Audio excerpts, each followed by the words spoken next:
नमो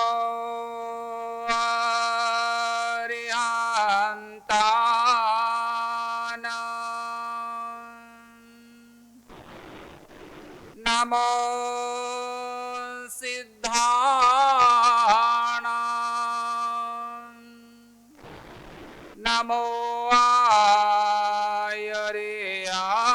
आयर्याणां नमो उवज्जायाणां नमो लोये सवसाहोणां एषो पञ्च नमोकार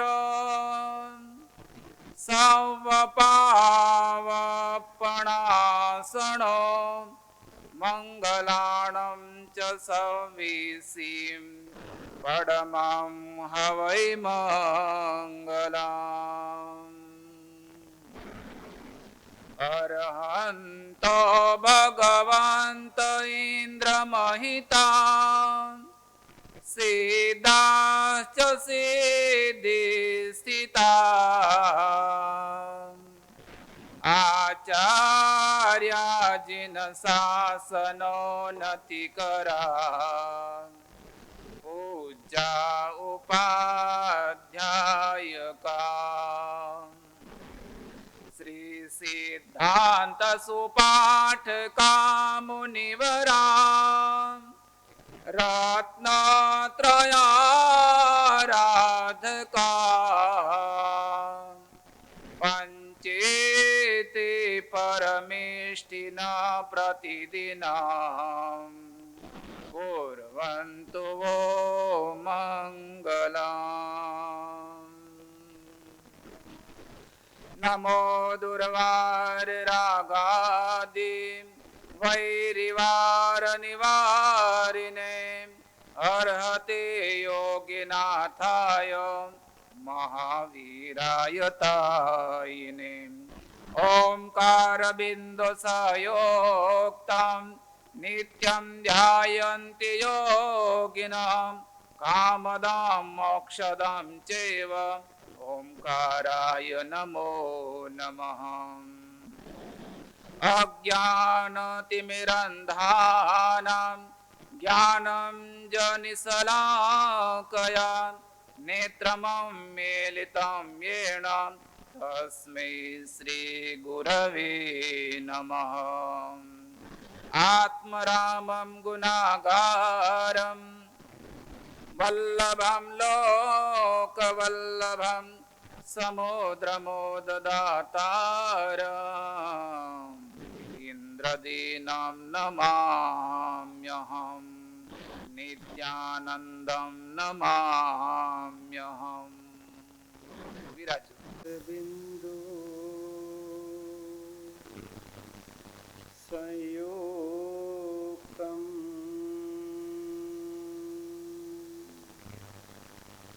नित्यं ध्यायन्ति योगिनः कामदं मोक्षदं चैव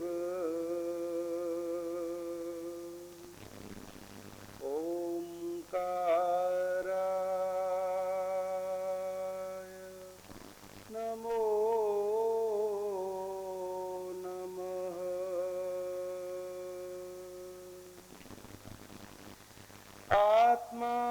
आत्मारामं गुणागारं वल्लभं लोकवल्लभं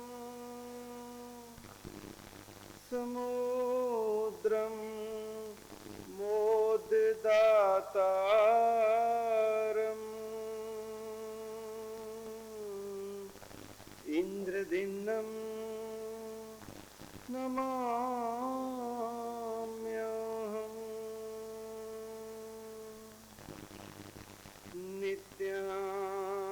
नित्यानन्दं नमाम्यहम्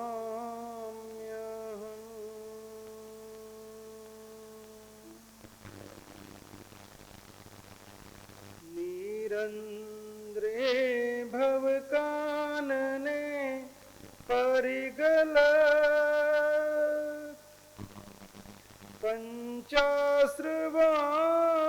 पंचाश्रवांबोधरे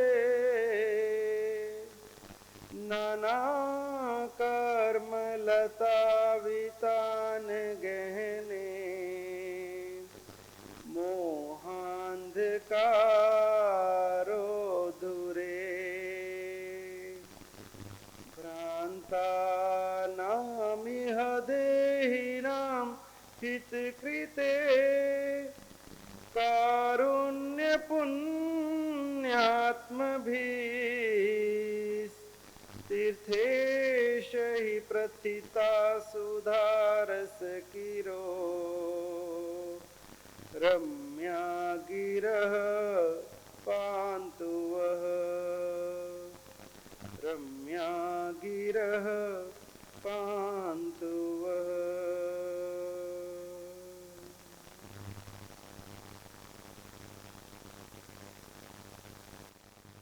परम तारक परम परमात्मा के चरणों में अनंत अनंत वंदन।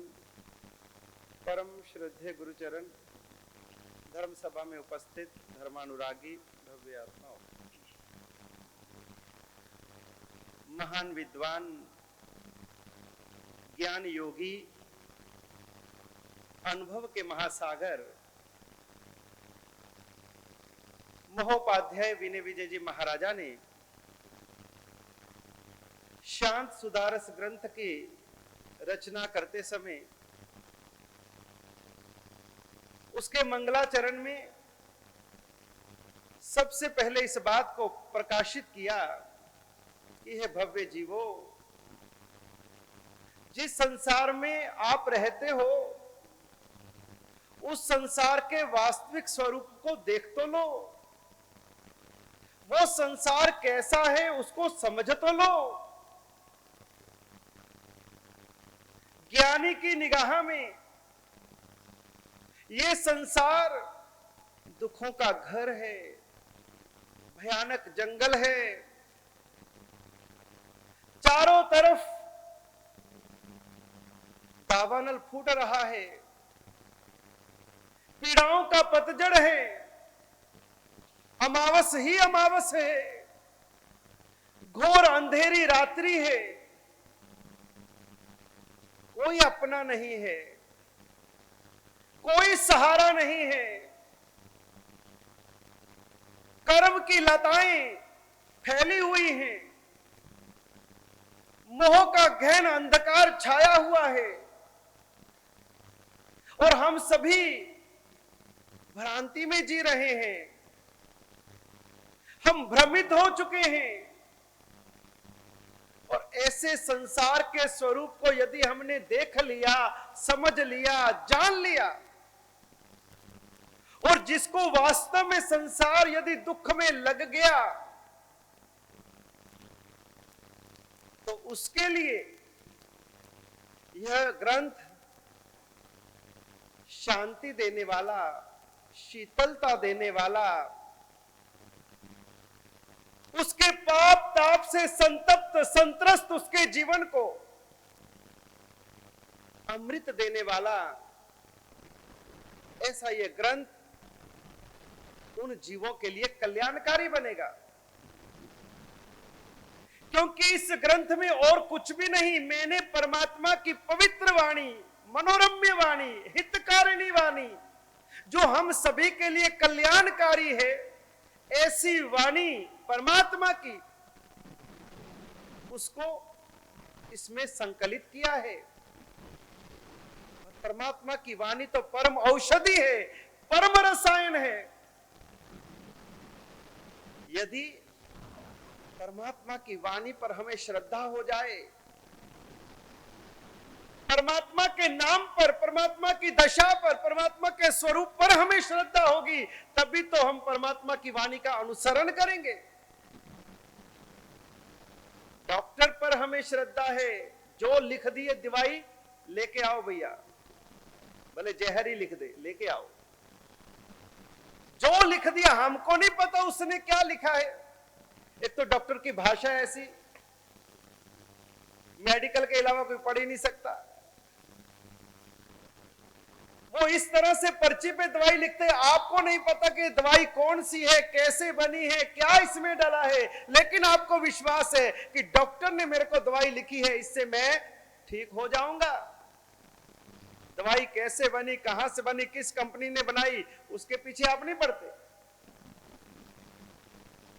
क्योंकि आपको ठीक होना है। आपको पीड़ा है, दर्द है, व्यथा है, वेदना है, आप बीमारी से जूझ रहे हो, आपको पता है कि मुझे ये बीमारी है इसलिए दवाई खानी है, और आप डॉक्टर के द्वारा दी गई उस दवाई को ग्रहण कर लेते हो। जब आपको लगेगा कि मैं संसार में बीमार हूं, कर्म राजा से पीड़ित हूं, भव और भाव रोग मुझे लगे हुए हैं, इससे मैं सताया हुआ हूं, और जिस दिन ये लगेगा उस दिन आप परमात्मा के नाम की औषधि को ग्रहण करोगे। तभी श्रद्धा आएगी कि नहीं, ज्ञानी भगवंतों ने जो परमात्मा का नाम दिया है, जो मुझे दवाई दी है, इसको खाने से, ग्रहण करने से मैं ठीक हो जाऊंगा, स्वस्थ हो जाऊंगा, मेरा भी दुख दूर हो जाएगा। वो श्रद्धा तब जगेगी जब हमें संसार की पीड़ा महसूस होगी। अभी तो हम सब सुखी हैं, अभी तो लग ही नहीं रहा संसार में कोई पीड़ा भी है, कोई दुख भी है, तकलीफ भी है, सब मजे से हो रहा है, सब बढ़िया दिन गुजर रहे हैं, सब आनंद मंगल लीला लहर है। थोड़ा बहुत है उसका उपचार हम कर लेते हैं, थोड़े बहुत जख्म आते हैं उसको सहला लेते हैं, थोड़ी मलहम पट्टी कर लेते हैं, उन जख्मों को, उन दर्दों को दबा करके हृदय में अंदर रख लेते हैं। लेकिन कितना भी दबाओ, है तो अंगारे, और अंगारों को दबाओगे तो क्या होगा, अंगारे तो बढ़ने ही वाले हैं। उन अंगारों के ऊपर में कितनी भी रुई रख दो, आप सोचो कि मैंने रुई से सारे अंगारे ढक दिए, लेकिन क्या करेंगे अंगारे, उस रुई को ही जला करके खाक कर देंगे। हम अपने कर्मों को छुपा करके, दबा करके, समेट करके, जो हमारे कर्म हैं, जो हमारे पाप हैं, जो हमारी बुराइयां हैं, भैया उसको छुपा लो, उसको प्रकट मत होने दो। और वो पाप के अंगारे हमने अपने भीतर छुपा के रखे हैं।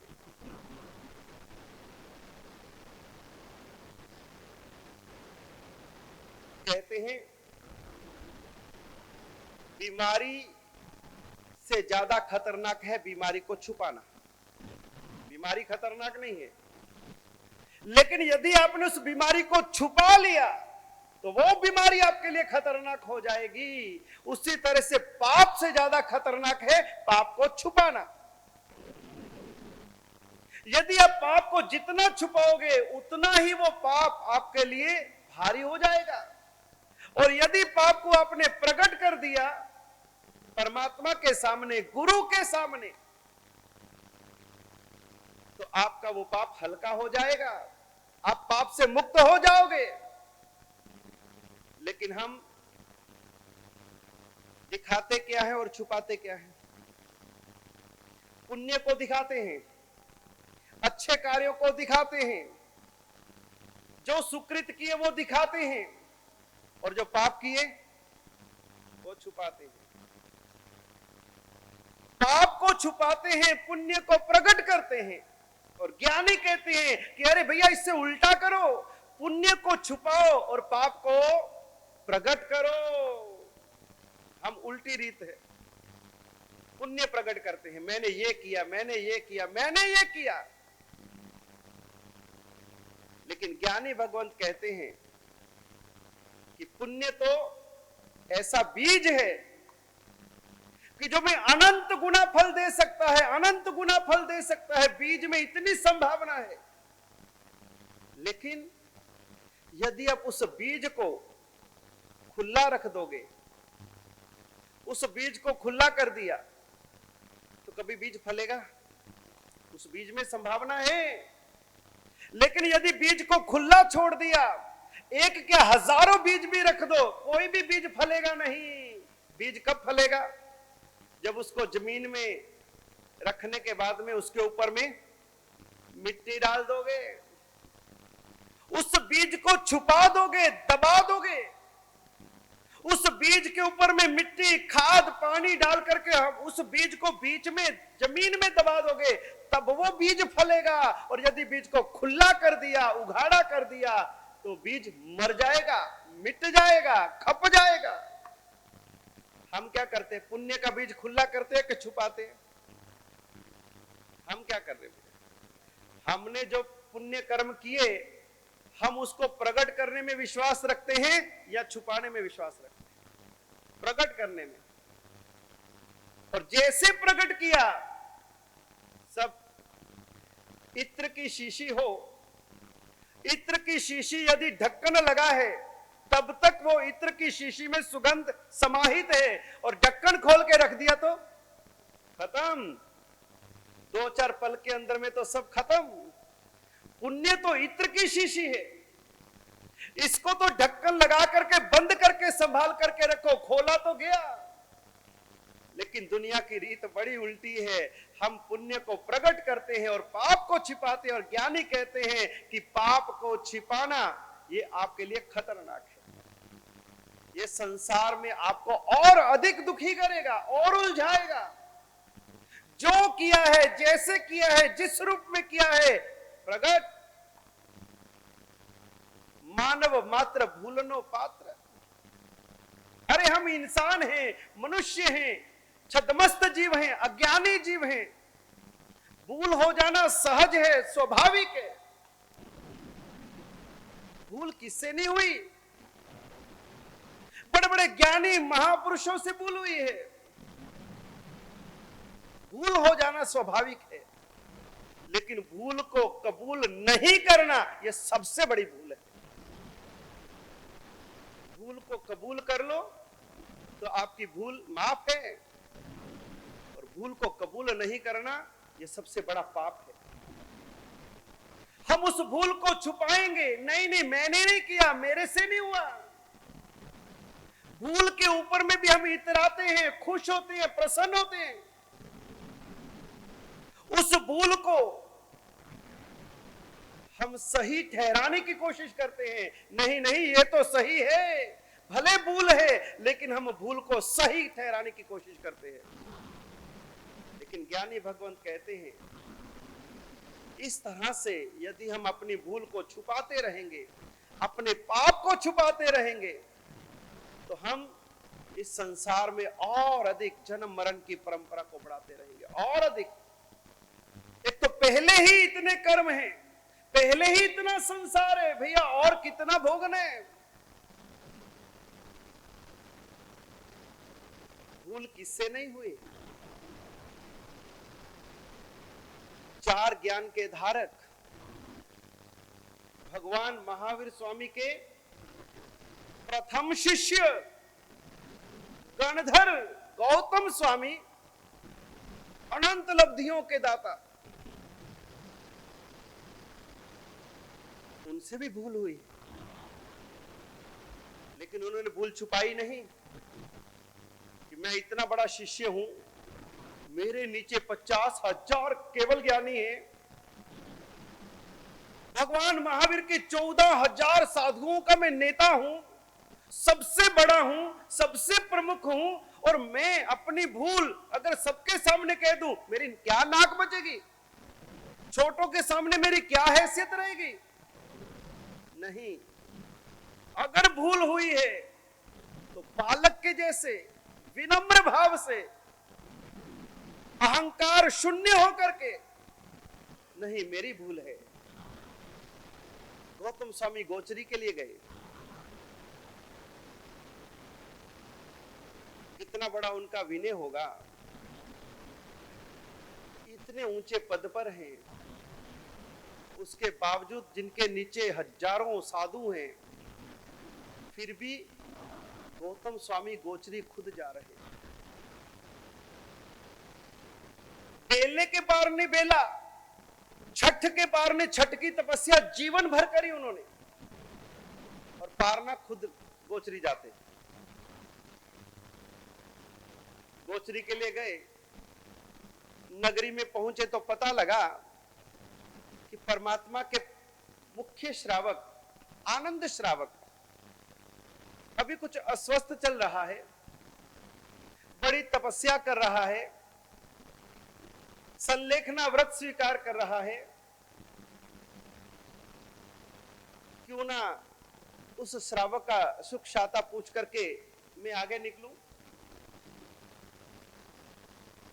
वो व्रतधारी श्रावक है और इस कारण से गौतम स्वामी आनंद श्रावक का सुख शाता पूछने के लिए उसके घर आते। कितना बड़ा सौभाग्य होगा कि स्वयं गौतम स्वामी उसके घर आए हैं। अपने तो विनंती करो तब भी पता नहीं आ पाए ना आ पाए गुरु महाराज, लेकिन उसका ऐसा जीवन कि सामने से गौतम स्वामी उसके घर आ रहे हैं। हमारा जीवन यदि तपों में होगा, ज्ञान में होगा, पवित्र होगा, अगर हमारे जीवन में व्रत नियम पचखन होंगे तो हमें गुरु को बुलाना नहीं पड़ेगा, हमें परमात्मा को बुलाना नहीं पड़ेगा, वो स्वयं चल करके आएंगे हमारे यहाँ। जीवन के ऊपर आधार है, जीवन कैसा है। गौतम स्वामी खुद पहुंचे, आनंद लेटा हुआ था चारपाई पे, पलंग पे, उठने की शक्ति नहीं थी, शरीर बहुत कृश हो चुका था।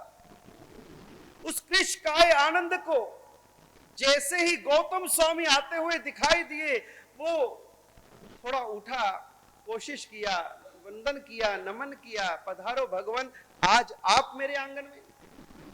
आनंद तुम्हारा सुखशाता पूछने आया हूं। देवगुरु पसाए, प्रभु आज आप पधारे हो तो मैं अपनी एक बात आपसे कहना चाहता हूं। प्रभु, परमात्मा की कृपा से उन्होंने मुझे जो धर्म दिया, जो व्रत दिए, जो आराधना दी, उसके प्रभाव से मुझे अवधि ज्ञान की प्राप्ति हुई है और मैं अमुक अमुक दिशा में इतनी इतनी दूरी तक मैं सब देख सकता हूं, जान सकता हूं। गौतम स्वामी ने कहा कि आनंद भैया, बहुत अच्छी बात है, आपको अवधि ज्ञान उपलब्ध हुआ है, लेकिन तो आनंद, तुम जितनी सीमा बता रहे हो कि इतनी इतनी सीमा तक, इतनी इतनी दूरी तक तुमको अवधि ज्ञान हुआ है, भैया श्रावक को इतना अवधि ज्ञान नहीं होता। इसलिए तुम मृषावाद का सेवन कर रहे हो, तुम झूठ बोल रहे हो, तुम मिथ्या बोल रहे हो, तुम परमात्मा के श्रावक हो, आराधक हो, और इस समय तुम जीवन के जिस पल में, जिस अवस्था में जी रहे हो, इस समय तुम ऐसा मिथ्या भाषण करोगे, तुम झूठ बोलोगे। तुम अपने वचन की शुद्धि करो, आलोचना लो, प्रायश्चित करो। जैसे ही गौतम स्वामी ने आनंद को कहा कि तुम अपने वचन की शुद्धि करो, तो आनंद ने कहा, भगवान, क्या सत्य की भी आलोचना लेनी पड़ती है? क्या सत्य की भी शुद्धि करनी पड़ती है? अब जैसे ही श्रावक के मुख से यह वचन निकला कि सत्य की भी आलोचना, तो गौतम स्वामी कहते कि अरे, ये श्रावक कह रहा है कि मैं सच बोल रहा हूं, अब मुझे अपना दिमाग नहीं लगाना। अब क्या सच है, क्या झूठ है, ये तो परमात्मा महावीर से ही पूछूंगा। वहां से सीधा परमात्मा के पास आए और परमात्मा को नमन करके, गोचरी रख करके परमात्मा से प्रश्न किया कि भगवान, आनंद ने जो कहा उसकी बात सच है या मैंने जो कहा मेरी बात सच है? कौन सच्चा, कौन झूठा? आलोचना किसको लेनी है? वचन की शुद्धि किसको करनी है? गलती किसकी है? गलती आनंद की है या गलती मेरी है? और उस समय सर्वज्ञ, सर्वदर्शी परमात्मा महावीर, स्पष्ट वक्ता, निडर वक्ता, निर्भीक वक्ता, जो है जैसा है स्पष्ट कहने वाले परमात्मा महावीर कहते हैं, गौतम गलती आनंद की नहीं, गलती तेरी है। भगवान झिझके नहीं, मेरा पहला शिष्य है नाराज हो जाएगा, मेरा सबसे बड़ा शिष्य है, अगर मैंने इसको कह दिया गलती तेरी है, इसके अहंकार को ठेस तो नहीं लगेगी। आजकल किसको कह के देख लो, 1 मिनट लगता है ऊपर से नीचे होने में। गौतम को महावीर कह रहे हैं कि अरे गलती तेरी है भैया। 14,000 साधुओं के शीर्ष नेता हैं, 50,000 केवल ज्ञानियों के गुरु हैं, और भरी समवसरण के अंदर में सभा में महावीर गौतम को कह रहे, गौतम गलती तेरी है। बस गौतम वहीं पर झुक गया, प्रभु आपने कहा गलती मेरी है, अब ये पड़े मेरे पात्रे, अब तो गोचरी बाद में करूंगा, पहले जाकर के क्षमा याचना करूंगा। मेरे से गलती हुई है, मेरे से भूल हुई है, मेरे से पाप हुआ है, अब इसकी आलोचना अभी करूंगा, उसके बाद ही वापरूंगा प्रभु। गौतम स्वामी से जो गलती हुई उन्होंने उसको छुपाया नहीं, दबाया नहीं, और हाथों हाथ वहां से वापस लौटे, सीधा आनंद के पास आए, और आनंद के सामने हाथ जोड़ करके गौतम स्वामी कहते हैं, आनंद मिच्छामि दुक्कड़ा। क्या जिन शासन है, एक गणधर भगवंत, एक साधु भगवंत, 4 ज्ञान के धारक ऐसे गणधर गौतम स्वामी एक श्रावक के सामने हाथ जोड़ करके माफी मांग रहे हैं, ये जिन शासन है। कितनी विनम्रता होगी, अहंकार का तो नाम ही नहीं। अगर अहंकार होता तो गौतम स्वामी कभी माफी नहीं मांग पाते, झुक ही नहीं पाते, कह देते ठीक है चलो भगवान ने कह दिया गलती मेरी है, पहले गोचरी तो कर लो फिर देखते रहेंगे। इतनी क्या जल्दी है, हो जाएगा, जब कभी जाएंगे बाजार में, कभी मिलना होगा माफी मांग लेंगे, कोई बात नहीं। नहीं, वो पाप का शल्य जीने नहीं दे रहा। मेरे से गलती हुई है, मेरे से भूल हुई है, अभी कांटा लगा है, अभी इसको निकाल दूं, अभी जख्म हुआ है, अभी इसको स्वस्थ कर दूं उसी समय। और हम पाप करने के बाद में पता भी चल गया भूल हुई है, पाप हुआ है, उसको संभाल के रखते हैं कि हाथों हाथ क्लियर, हाथों हाथ क्लियर करते कि उसी पड़ा रहता है। वो पाप सालों साल, वो सालों साल क्या जन्मों जन्म, वो वैर की गांठ है, वो द्वेष की गांठ है, विद्वेष की गांठ है, जन्मों जन्म तक हमारी चलती रहती है, और हम भव और भाव रोग से पीड़ित होते रहते हैं। पाप हो जाना कोई बड़ी बात नहीं, लेकिन पाप को स्वीकार कर लेना ये सबसे बड़ी बात है। हमारा जैन शासन स्वीकार की बात करता है, पाप के परिहार की बात करता है, पाप के परिष्कार की बात करता है, पाप की शुद्धि की बात करता है। पाप हो जाना कोई बड़ी बात नहीं। किससे नहीं हुआ पाप, किससे नहीं हुई भूल। अरे याद करो आचार्य हरिभद्र सूरी महाराजा को कितने ग्रंथ रचे, 1444। ये ऐसे नहीं रचे गए ग्रंथ 1444, इसके पीछे भी कारण है। ये जो 1444 ग्रंथों की रचना उन्होंने करी है, गुरु से उनको प्रायश्चित मिला है, गुरु ने उनको दंड दिया है। ऐसे महाज्ञानी, महायोगी, महाविद्वान हरिभद्र सूरी महाराज, उनके 2 शिष्य थे, हंस और परमहंस। बड़े विनीत, आज्ञाकारी, गुरु के परम लाडले, परम स्नेही, परम कृपा पात्र। गुरु को निवेदन किया, गुरुदेव आपकी यदि आज्ञा हो तो हम जैन धर्म के तो हमने अध्ययन कर लिया, लेकिन हम चाहते हैं कि बौद्ध धर्म के ग्रंथों का भी गहन अध्ययन करें, बौद्ध धर्म दर्शन को भी हम पढ़ें। ताकि उसकी जो बारीकियां हैं, उसके जो सिद्धांत हैं, उसको जान करके और हम अपने जैन सिद्धांतों के अनुसार खंडन मंडन कर सकें, अपने धर्म को, अपने सिद्धांतों को हम साबित कर सकें, उनकी क्या कमियां हैं, क्या कमजोरियां हैं, वो तभी हम जान पाएंगे जब हम बौद्ध धर्म का अध्ययन करेंगे। हमें आज्ञा दीजिए ताकि हम बौद्ध धर्माचार्यों के पास जाकर के हम बौद्ध धर्म का अध्ययन करें।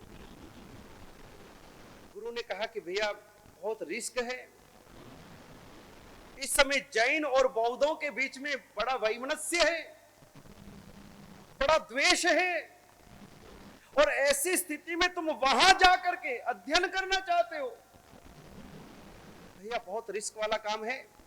पता चल गया तो गुरुदेव आशीर्वाद दीजिए, सब अच्छा होगा। गुरु ने आशीर्वाद दिया।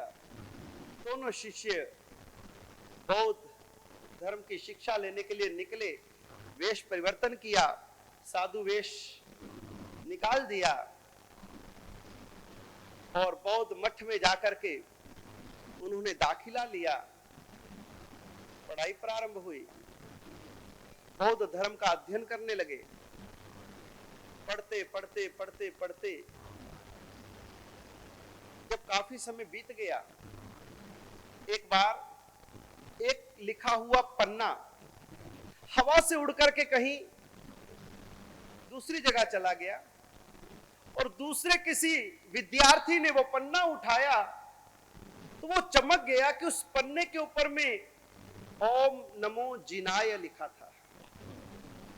जिनाय, जिनेश्वर परमात्मा को नमस्कार करने वाला हमारे यहां कौन? अरिहंतों का आराधक हमारे यहां कौन?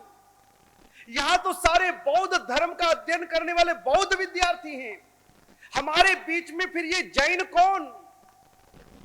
जरूर कोई जासूस आए हैं, हमारे बीच में कोई विद्यार्थी ऐसे हैं जो गड़बड़ कर रहे हैं, हमारे अंदर की सारी बातें लेने के लिए आए हैं, उनको ढूंढना पड़ेगा। जैसे ही बौद्ध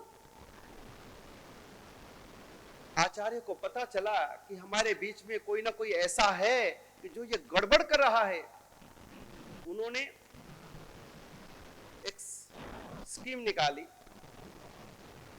कि जिस समय सभी विद्यार्थी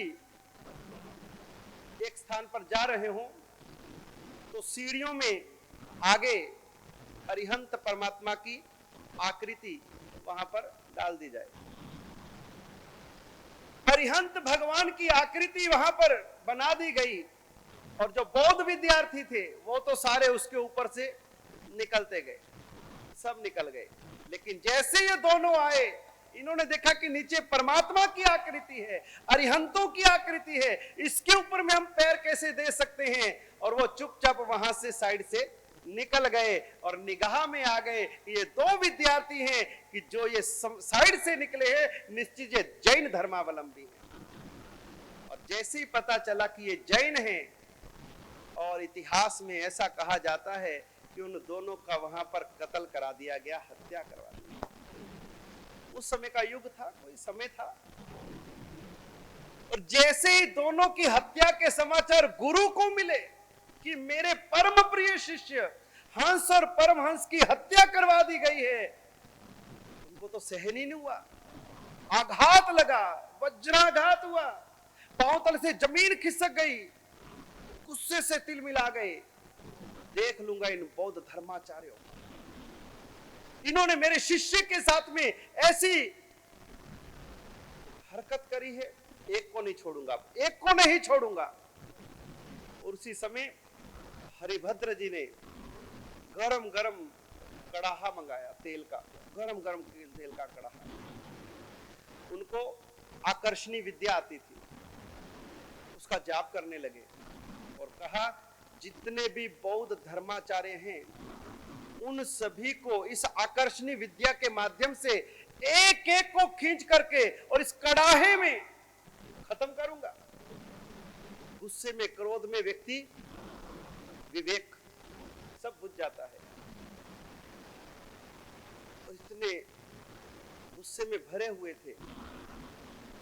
तैयारी हो गई, मंत्र विद्या का जाप प्रारंभ हो गया और हरिभद्र सूरी जी के गुरु को पता चला कि हरिभद्र ये अनर्थ करने जा रहा है, महापाप करने जा रहा है। उसी समय उन्होंने अपने शिष्यों को श्लोक लिख करके दिया, भैया ये मैं 2 श्लोक लिख के देता हूं, जितनी जल्दी हो सके तुम हरिभद्र के पास जाओ और मेरा ये श्लोक उसको दे दो। वो भागे भागे शिष्य हरिभद्र सूरी के पास पहुंचे, बिल्कुल तैयारी थी। जैसे श्लोक आया, अरे ये तो मेरे गुरु की हैंड राइटिंग है, ये गुरु का पत्र आया है, मस्तक पर लगाया, उसको पढ़ा। जैसे ही पढ़ा, हो गुरु ने क्या लिखा? अरे गुरु ने लिखा है कि वैर की परंपरा, वैर का सर्जन कई जन्मों तक चलता है, तुम्हारे जीवन की सारी तपस्या नष्ट हो जाएगी, सारा पुण्य नष्ट हो जाएगा, तुम महापाप करने जा रहे हो। भैया जागो, क्या तुम्हें याद नहीं कमठ और मरुभूति किस तरह से पार्श्वनाथ भगवान के जीव के साथ में 10-10 भव तक उनकी वैर की परंपरा चली। अग्नि शर्मा के तुम भव परंपरा को नहीं जानते। इस तरह से उन्होंने किस तरह से वैर की परंपरा जन्मों जन्म चलती है उसका जिक्र उन्होंने किया और हरिभद्र की आत्मा जग गई। हो गुरु ने बचा लिया, मैं महाभूल करने जा रहा था, इतने धर्माचार्यों को मारने का मैंने आयोजन कर लिया। जैसे आत्मा जगी, सीधा गुरु के चरणों में, गुरुदेव क्या करूं, मेरे परम प्रिय शिष्यों के साथ ऐसा हुआ, इस कारण से मेरी आत्मा में रोष, द्वेष, क्लेश, गुस्सा, क्रोध सब पैदा हो गया, लेकिन गुरुदेव आपने बचा लिया महा अनर्थ करने से। गुरुदेव मुझे क्षमा कीजिए, मैं अपनी गलती को स्वीकार करता हूं, भूल को कबूल करता हूं, गुरुदेव मुझे प्रायश्चित दे दीजिए। गुरुदेव ने कहा कि हरिभद्र, तूने 1444 बौद्ध धर्माचार्यों को मारने का संकल्प किया था, इसके प्रायश्चित के रूप में तुझे 1444 ग्रंथों की रचना करनी है। इस तरह से हमारे जैन शासन को 1444 ग्रंथों की प्राप्ति हुई। लेकिन भूल तो हुई, गलती तो हरिभद्र सूरी जी से भी हुई, लेकिन कबूल कर लिया, बच गए। अगर कहीं गलती में पड़ जाते, ना जाने कितना भव भ्रमण बढ़ा लेते। आत्मा जग गई, पाप प्रकट कर दिया, प्रायश्चित कर लिया, आलोचना ले ली, शुद्ध हो गए। गलती किससे नहीं हुई? महोपाध्याय यशो विजय जी महाराजा कितने ज्ञानी, अपने समय में दाढ़ी मूछ वाली सरस्वती। अभी आपको यशो विजय जी का और विनय विजय जी का सारा संदर्भ सुनाया ही है। ऐसे परम ज्ञानी, परम विद्वान यशो विजय जी महाराजा जितने भी शास्त्रार्थ करने आते थे सबको परास्त कर देते थे, सारे वादी उनके सामने निरस्त। और एक परंपरा चली, यशो विजय जी महाराज जब चलते थे तो उनके आगे बहुत सारी झंडियां चला करती थी, झंडे ही झंडे, झंडे ही झंडे, ढेर सारी झंडियां चलती थी।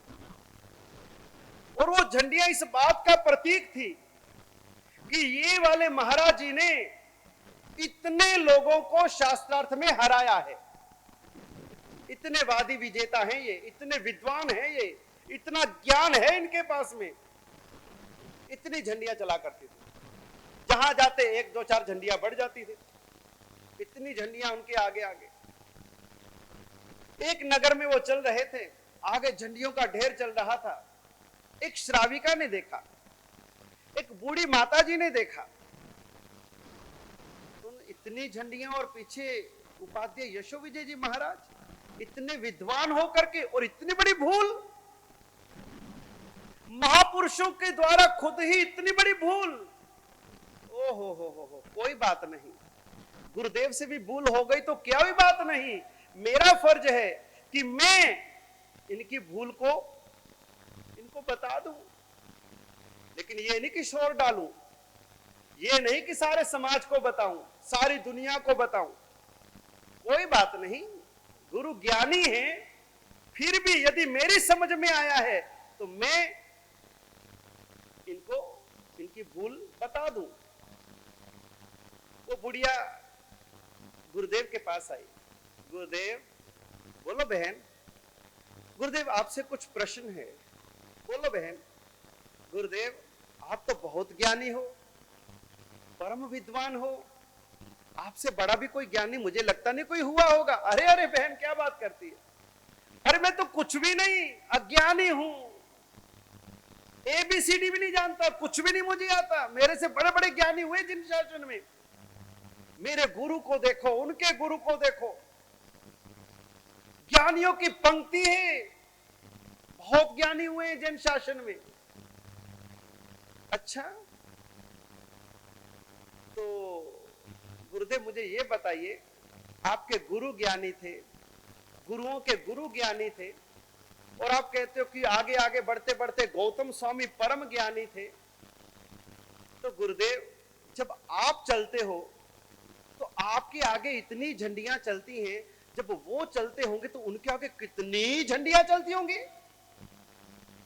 जैसे ये बात कही कि आपके आगे इतनी झंडियां चलती हैं, तो आपके गुरुओं के आगे कितनी चलती होंगी। उसी समय उनको भूल समझ में आ गई कि ये मेरा ज्ञान का अहंकार है, मैं तो कुछ भी नहीं। मेरे गुरुओं के पास इतना ज्ञान था, उन्होंने एक झंडी नहीं रखी, उनके आगे एक झंडी नहीं चलती थी, और मैं अपने आगे इतनी झंडियां लेकर के चलता हूं। भूल कबूल हुई। अरे बूढ़ी माता, तूने मुझे सन्मार्ग दिखा दिया, मेरी सोई आत्मा को जगा दिया, मेरी भूल तूने बता दी, और उस दिन के बाद से वो झंडियां खत्म हो गई। किस तरह से गलती हो जाती है, भूल हो जाती है, लेकिन वो कितने हलुकर्मी होंगे, कितने विनम्र होंगे, विनीत होंगे कि वो अपनी गलती को तत्क्षण स्वीकार कर लेते थे। इतने ऊंचे पद पर पहुंचे हुए महापुरुष भी और इतने विनम्र बच्चे के जैसे हो जाते थे। कहां वो और कहां हम। उनसे एक गलती भी सहन नहीं होती थी, और हम गलती पे गलती, गलती पे गलती, गलती पे गलती करते जा रहे हैं। हमारी गलतियों का कोई अंत ही नहीं है। सुबह उठने के बाद रात सोने तक यदि आप पूरी दिनचर्या को आप अपनी कॉपी पर नोट करो कि आज मैंने कौन कौन सी गलतियां करी हैं और कौन कौन सी सही चीजें करी हैं, तो कौन सी लिस्ट बड़ी बनेगी। तो गलतियां ही करते रहना है कि गलतियों का सुधार भी करना है। ये संसार हमारी गलतियों का ही परिणाम है।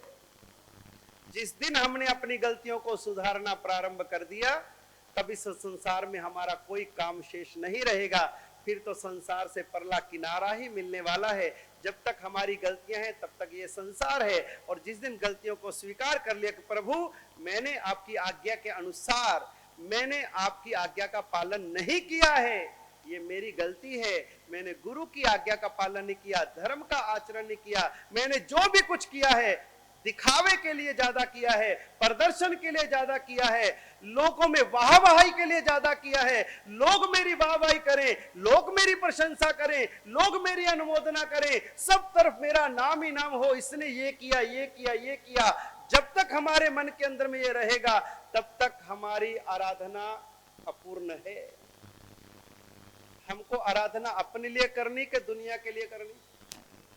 करनी अपने के लिए, पर मन में तो अंदर रहता है कि नाम तो हो, थोड़ा बोला तो जाए, अगर बोल चूक जाए तो साडा ना ही नहीं बोलिया इन्होंने, मैं भी तो सी। यानी कि कहीं ना कहीं मन के किसी कोने में ये भाव आ ही जाता है। वो भाव न आए ऐसी हमें आराधना करनी है।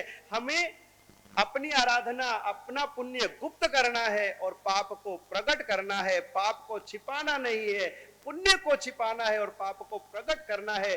तभी हमारी आत्मा हल्की होती जाएगी और हम इस संसार रूपी सागर से परले किनारे पहुंच जाएंगे। परमात्मा के इन वचनों के ऊपर में श्रद्धा हमें स्थापित करनी होगी। श्रद्धा ही हमें पार उतारेगी।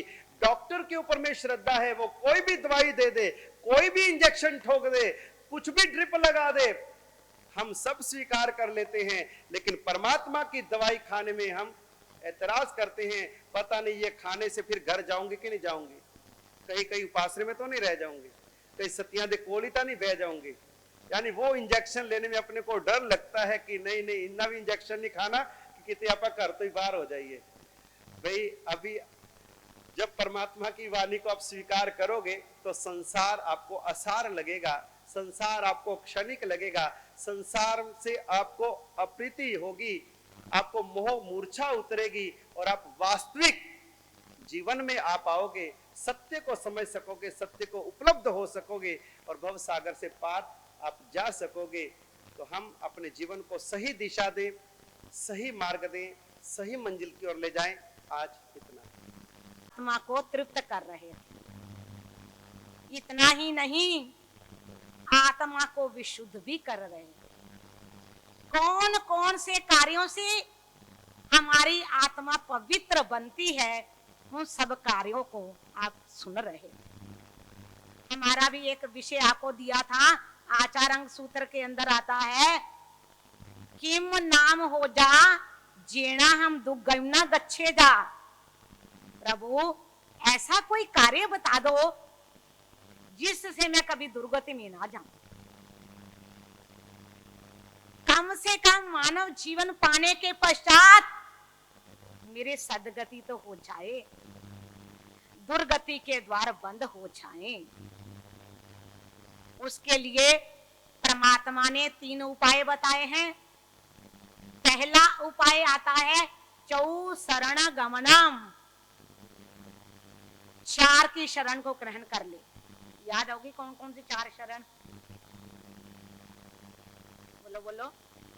हरिहंते शरणम, सिद्धे शरणम, साहु शरणम, केवली पनत्तम दम्मम शरणम पवज्जामि। इन 4 का तो शरण ग्रहण कर ले, इनके प्रति अटूट श्रद्धा रख ले, गारंटी से कहते हैं तो कभी दुर्गति में नहीं जाएगा। दुर्गति के द्वार बंद हो जाएंगे, सदगति के द्वार खुल जाएंगे। जो 4 प्रकार के शरण को स्वीकार कर लेता है। जी चीजों को बताने वाले कौन? वो होते हैं गुरु। गुरु के बिना मार्ग दिखाएगा कौन? अभी अभी आप सुन रहे थे, गुरुओं ने ही आत्मा में आ रहे आश्रमों को संवर में बदल दिया, आ रहे पापों को रोक दिया। ये तभी होता है जब हमारे जीवन के अंदर एक सद्गुरु मिल जाता है। इसलिए हमने अपने जीवन के अंदर एक सद्गुरु तो बनाना ही बनाना है। शास्त्रों में यहां तक कहा जाता है, विवरण आता है, जीवन के अंदर एक गुरु तो मार्गदर्शन के रूप में होना ही चाहिए, चाहे मिट्टी का द्रोणाचार्य ही क्यों ना हो। एक गुरु तो जीवन में होना चाहिए ताकि उनसे हम मार्गदर्शन ले सकें। हर एक व्यक्ति अपने जीवन के अंदर फैमिली डॉक्टर बनाता है ना, होती है ना, फैमिली डॉक्टर भी होते हैं। कभी अचानक कुछ घटना ऐसी घट जाए, तुरंत फैमिली डॉक्टर के पास जाया जाता है। और कौन फैमिली होते हैं? फैमिली टीचर भी होता है। जब बच्चे का परीक्षा होती है तो उसका कहता है नहीं इसी टीचर के पास जाएं। फैमिली टीचर भी होते हैं। फैमिली टेलर भी होता है। कहीं शादी में जाना हो, काम कराना हो तो फैमिली टेलर भी होता है। अरे फैमिली वकील भी तो होता है, काम कराना इधर से उधर, उधर से इधर कराना है तो फैमिली वकील भी होता है। क्या आपने फैमिली गुरु भी बनाया फैमिली गुरु? जो आ जाए वही, जो आया उसके साथ ही हर तरह की चर्चा, हर तरह का वाद, हर तरह का विवाद नहीं चलता है। जीवन के अंदर फैमिली गुरु भी बनाना चाहिए।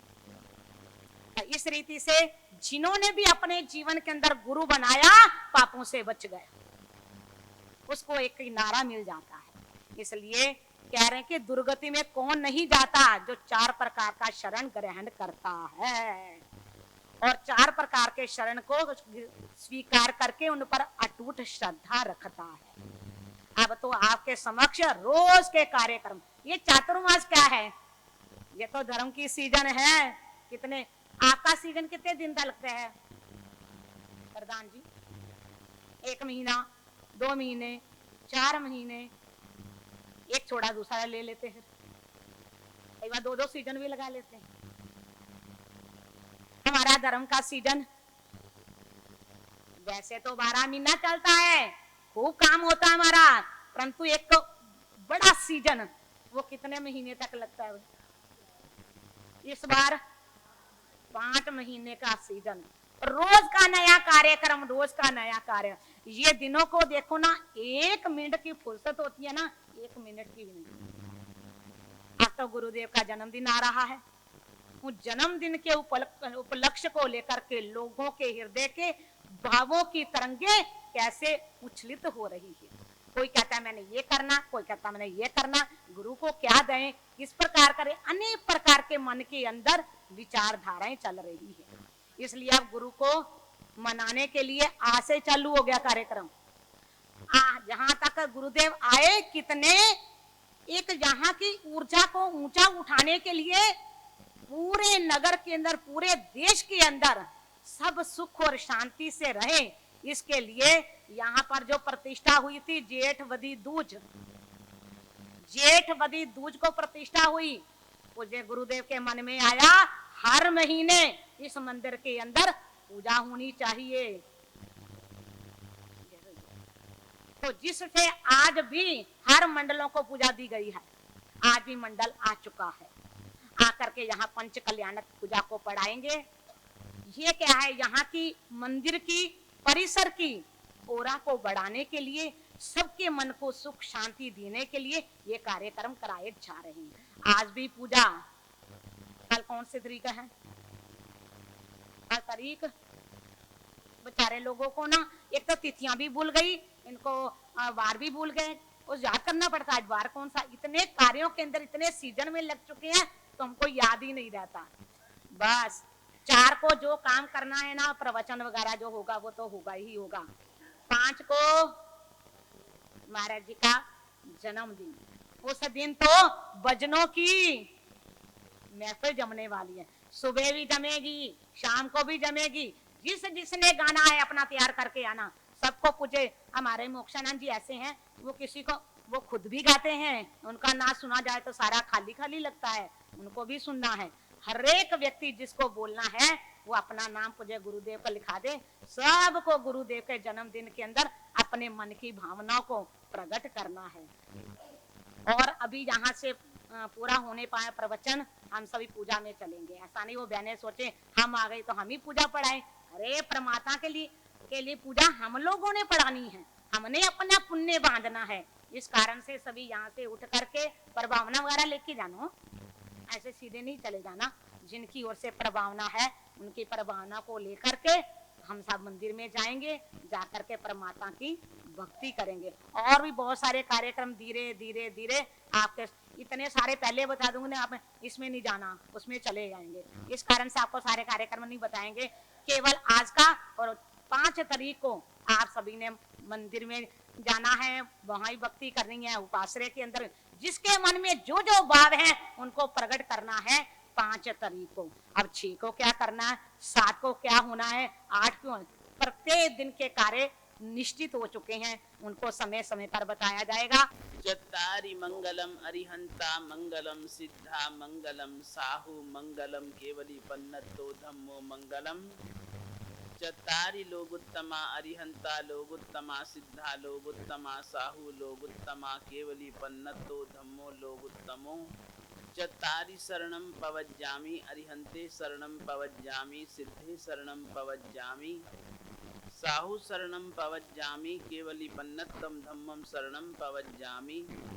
उपसर्गः क्षयं यान्ति चिद्यन्ति विघ्नवल्लयः मनः प्रसन्नतामेति पूज्यमाने जिनेश्वरे सर्वमंगलमांगल्यं सर्वकल्याणकारणं प्रधानं सर्वधर्माणां जैनं जयति।